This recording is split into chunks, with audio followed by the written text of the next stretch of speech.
sir. Good morning. How are you today? Very well, thank you very much. Once again, I want to appreciate you for the opportunity given to come here for this wonderful interview. At the end of the day, we'll get a greater insight. First of all, It's always my pleasure. thank you very much. So, we want to know who is NZE-JUMBO, aka BESTMAN. It's not AKA BESTMAN. Also known My as- name actually is BESTMAN. Okay. BESTMAN NZE-JUMBO. Alright. Okay, if you say KK IRUMOLE, Oh, that's what they call me. But my real name is BESTMAN. I'm the president of Team Nigeria for Change, which is a pressure group. It's kind of a pressure group. I'm the publisher of Ekomi Ekwe newspaper. What else? NDC of Image Expressions. alright, thank you very much. What are the biggest security challenges facing Lagos State, and how are you looking to addressing this issue? Security challenge. Well, if it's in relation to Lagos particularly, I think it is the influx of people from every part of Africa. Because most times it's easy to say from every part of Nigeria, you'll be amazed at the number of people coming into Lagos from Niger, from Chad, from Ghana, Togo, Benin. So, and because the whole of them are largely unchecked, they pose a lot of security threats that sometimes even pitch us against one another. There have been times that people from all these West African countries will commit some infractions and will say, it's the Hausa Fulani. Whereas it's not them, it's not those of them that are brothers here. Sometimes people do things and they will disguise as if they are Igbos.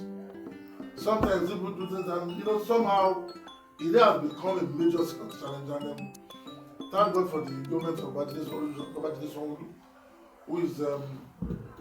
who has put some measures in place to check that. And I can also tell you that by and large, security is much better in Lagos. I can't remember the last time I heard that Amobas collected the car. I remember the last time I heard that Amobas went to somebody's house. I can't remember the last time I heard a bank robbery. Whether we like it or not, security has really improved in Lagos, and Lagosians are better for it. Alright, in as much as it seems like crime in Lagos has drastically reduced under the leadership of someone. So we also have rooms for improvement when it comes to security because yes, even if it's not happening in Lagos is in Nigeria. And if it's happening in Kano, definitely there's a relative that is based in Lagos and is being affected. So what do you think? How can Lagos security be improved to protect citizens better and properly? Well, let's we have to be as factual as possible, and we won't play the ostrich here. Let's be real. Lagos cannot protect other states. The number one job of Babajide Sanwo-Olu as governor of Lagos State is the protection of life and property in Lagos. Now, by extension, how can the security of Lagos impact on the other states in Nigeria? I've always recommended. Lagos and Kebbi partnered on rice production. Lagos is opening up the food process now. Lagos will collect the harvest from every state. Now, any farmer anywhere that have harvest, bring in Lagos to buy it. So that's a collaboration. So in the area of security also, these states can come and say, what are you doing in Lagos that we can copy? And Lagos will be magnanimous enough to say, okay, we are doing this, we have put this in place, these are things that we are doing. And that's the best way Lagos can help other states, especially the states that are willing to learn. They will have to come to Lagos and say, let's copy from your own process. Let's copy from your system. Again, security cannot be cannot be the way we want it to be if there is still massive unemployment. For as long as the young ones don't have jobs, for as long as they are not empowered, they are not trained to be productive, they will be very good recruitment ground for crime. So while we are talking of the security architecture, the security processes to help, we should not forget the issue of unemployment and illiteracy. Because when you have a population that is not enlightened and educated, they will be ready minds for corruption in the area of terrorism, banditry, kidnapping, and other vices. Thank you very much. So when it comes to community policing, we see that aside the structured security agency that we have in the country, the community policing are also helping to improve the issue of security in Lagos and in other states. So what role do you see community policing playing in enhancing security in Lagos, and how can it be implemented effectively? Community policing has become something we're not running from. I might not now support state police. That's a personal opinion, because I've also seen that most of the governors, when they are in power, support state police. The moment they leave power, you hear them, they won't support state police. Why? Because they know what they can do with those state police as against whoever is identified as enemy of government. So community policing is something that will be very effective, especially in Lagos side. Lagos is doing something we call alternative security. It has employed alternative security, which is where people like us come in the security architecture of Lagos State. A lot of people who hitherto have been regarded as useless, some call them area boys, some even go as far as calling them hooligans, have all been put into teams, into cells, into groups, and they secure their communities. They are the ones we relate with for information gathering. They are the ones that supply us intelligence, which goes to the police, which goes to the regular security apparatus. So in different areas, these guys are the ones, like road hijacking, where you be on your car, somebody will come and smash your window, and they are the ones manning the roads in their areas now. So that has also reduced drastically. So these are things we don't make public, but I can tell you authoritatively, it is working, and that is where people like us are involved with Governor Abadi's Sanwo-Olu. Away from security and community policing, we are here to talk about promotion of inclusivity and diversity. So, what initiatives do you think Lagos State government has implemented to promote inclusivity and diversity in government, and what impacts have they made so far? Depends on what you mean by inclusivity, diversity. In some parlance, inclusivity might mean injecting women into government. In some areas, it might mean bringing Igbo, Hausa, other tribes into government. Inclusivity might mean bringing other political party people into the APC government. So I don't seem to get what, but if you want me to take it on that broad view, I can tell you that there is still no state in Nigeria like the Lagos State government since Asiwaju Bola Ahmed Tinubu has done. Go to Lagos Public Service. You will see directors. People have risen to rank of directors, and they're from other states outside of Lagos. Not just Yoruba State. Igbos, Hausas, Delta, people from other states outside of Yoruba State have become directors in Lagos. Many have become commissioners. Presently, we still have the deputy chief of staff to the governor. It's not, I think it's Delta. I work directly and the support capacity with the government. I'm not Yoruba. So Lagos in that is, we also look at women, the female gender.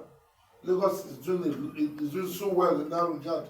A couple of commissioners are women. A couple of local government chairmen are women. A lot of deputy local government chairmen are women. Mrs. Sanwo-Olu is doing so much in that regard, empowering women. If we look at Lagos is one place where you see PDP, ADC, Labour Party people being in cahoots with the government of APC. They play what I call mature opposition. It is not about destroying, because they've seen what is the difference if the government is not performing. Then you go all out. But in this case, much as they play their politics, they all still in unison support what Babajide Sanwo-Olu is doing. So Lagos has that policy. The inclusive nature of government in Lagos is something that every other state in Nigeria should copy. You see, even the religion, we don't know who is Muslim or Christian when it comes to governance in Lagos. So it's an all-inclusive thing for us in Lagos. And at the end of the day, are you saying there's also sustainability when it comes to gender inclusiveness? Sustainability, except you're trying to tell me whether the next government will continue, whether it will sustain. Well, I'm not in Nostradamus to preach what the next government will do. But if by benefit of hindsight, Tinubu did it, Fashola did it, Ambode did it, Sanwo-Olu is doing it, Lagos works on the template. Whoever is coming after Sanwo-Olu will have to follow the template of Lagos. You just can't change it. So it's sustainable. Alright. How do you think the government can foster greater cooperation and collaboration? Although you've spoken on the area of collaboration, but this time around, between different ethnic and cultural groups in Lagos, especially with what played out during the last election, where a Yoruba man was later find out that the mother is Igbo, and there's a lot of propaganda around it. So, how do you think the government can foster greater cooperation and collaboration between different ethnic and cultural groups in Lagos for the greater Lagos? I am somebody who hold a very strong opinion on issues of tribe and ethnicity. And I said that to say this. I am an Otumba. I'm the Otumba Fiwagbe of Abuja land. I'm the Otumba Risha of Ibogi, Obas of Northtown. Yet I'm not Yoruba. I'm married to an Ijebu woman. All my life I've been in Lagos. I've lived in South Africa. Presently, we basically live in the UK now. I will live in the UK, work in Nigeria, and work in Lagos. So where will tribalism come from? Who am I? I'm from Bonny. My mother's from Owerri. So where will I say I want to start playing tribalism? Who will I support? So I've always said tribalism and ethnic considerations. Whoever bases his decisions on ethnic considerations will be out of illiteracy and lack of exposure. I ask a question. I am known in town as Chief Moshood Bangbala, for example. I am 60 years old. My father is Pa Bangbala, is 90. And on his sick bed, he said, call me my son. And I go there and say, my son, I have a secret to tell you. And all my life, I've hated people. I hate them. Because I'm Yoruba. And my father says, as I'm about to die, I am not your real father. Your father is Mazi Okonkwo. Himself and the wife died in a motor accident when you were 3 months old. So I took you. He was my friend, so I took you from 3 months and I trained you as my own. Actually, you are evil. And the man gives up. Will you suddenly start thinking, hey? And I hated people, so I'm evil. It doesn't make sense. Somebody asked me, is Lagos no man's land? And I said, as a double Otumba, in fact, many other titles are there. Will I ever be above Lagos? No. Can the Moshood Tijani be the Obi of furniture? No. Can a Chinedu Iwoha be the enemy of Kanu? No. There is no land not owned by a people. And that a land prospers you does not mean it is not owned by some people. So there is no part of Nigeria that is owned by some. So in that regard, you see that Lagos is the 5th richest economy in Africa. You cannot take collaboration away from it. You cannot take the platform created for the Igbo man to come and succeed in Lagos, for the Hausa man to come and succeed, for people from other places to come and succeed. All those collaboration efforts have come together to project Lagos and put Lagos where it is today.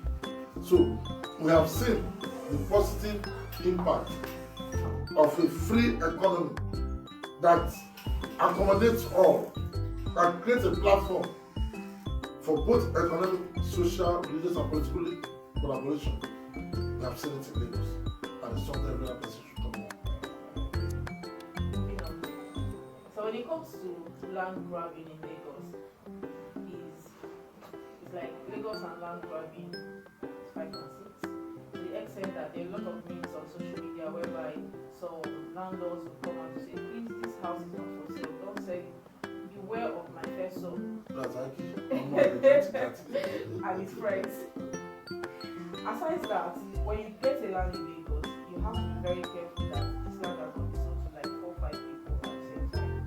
So how do you collaborate with other government agencies and forces to prevent land grabbing in Lagos if possible? Unfortunately, many of us in Lagos see this as a Lagos problem. It's almost worse in outside Lagos. I lived in Abuja, and I know what they are doing with land grabbing and land racketeering in Abuja, which even affected me personally. I've seen land grabbing issues in the east. So when people say it, just like people talk about Agbero in Lagos, Agberos of Lagos are learning when you compare them to Agberos of Ori or the Agberos of Onitsha. So most of these things, because many of us live here, Lagos has a anti-land grabbing agency which has been in existence, and there's a new one that's supposed to have been inaugurated, which I'm supposed to be the head of enforcement on it. We're waiting.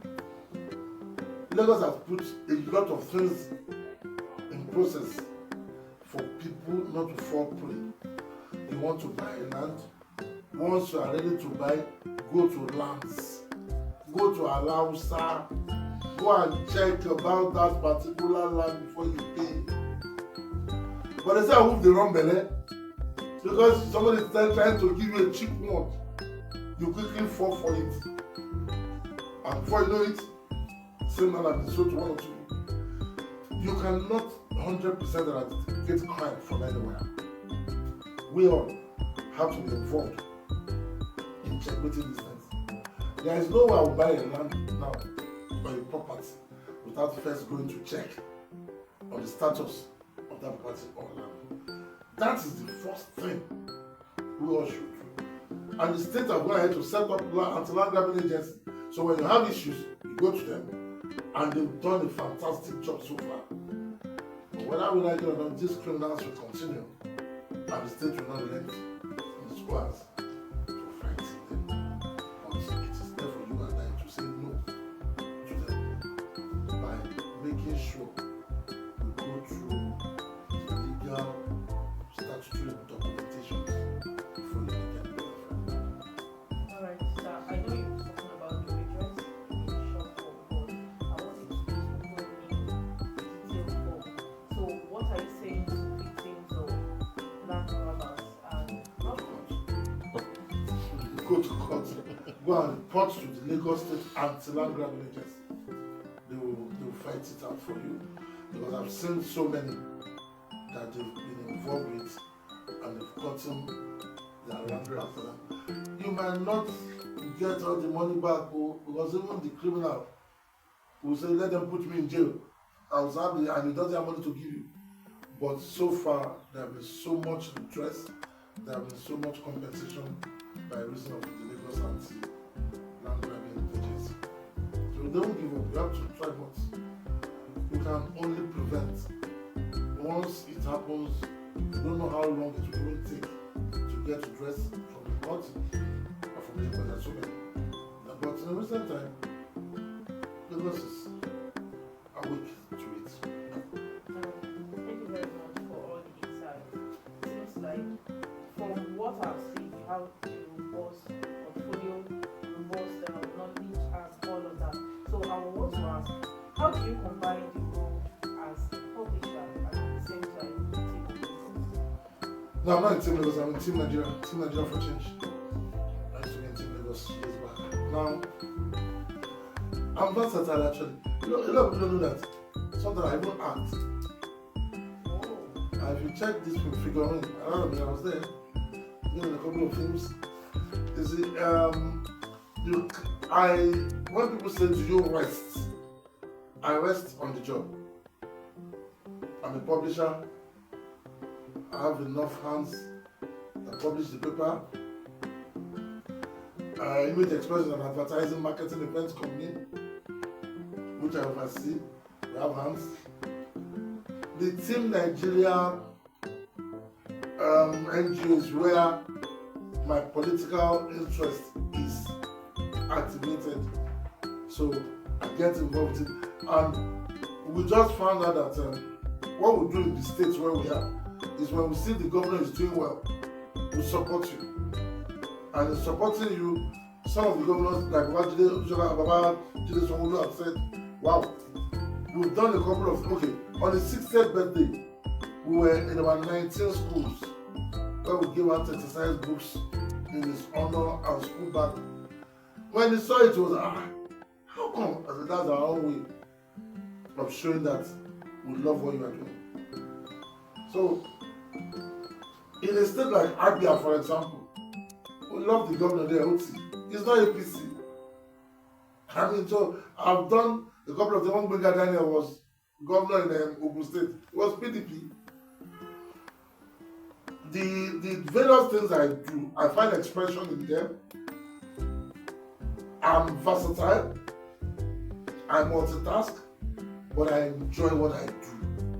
It's when you don't enjoy when you see it as work, that's when you begin to draw lines. How am I doing? But I just enjoy it. So that's how I'm able to survive and cope.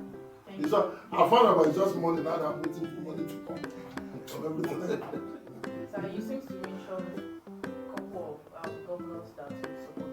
How come they don't support any governor from the state? Because Should I shock you?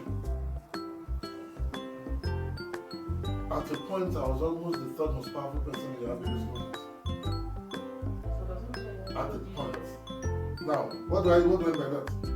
I worked directly with Governor Yabelo the moment he became governor to help stabilize the streets of Kogi and the youths. He gave me opportunity to work to help him with the youths, orientation and mobilization. And I was in Kogi up till he won his second term. Finally, I'm on personal. I just spoke with the SSG right now before you came in, who will be 60. I bet they. Yesterday I still spoke with Edward Onoja.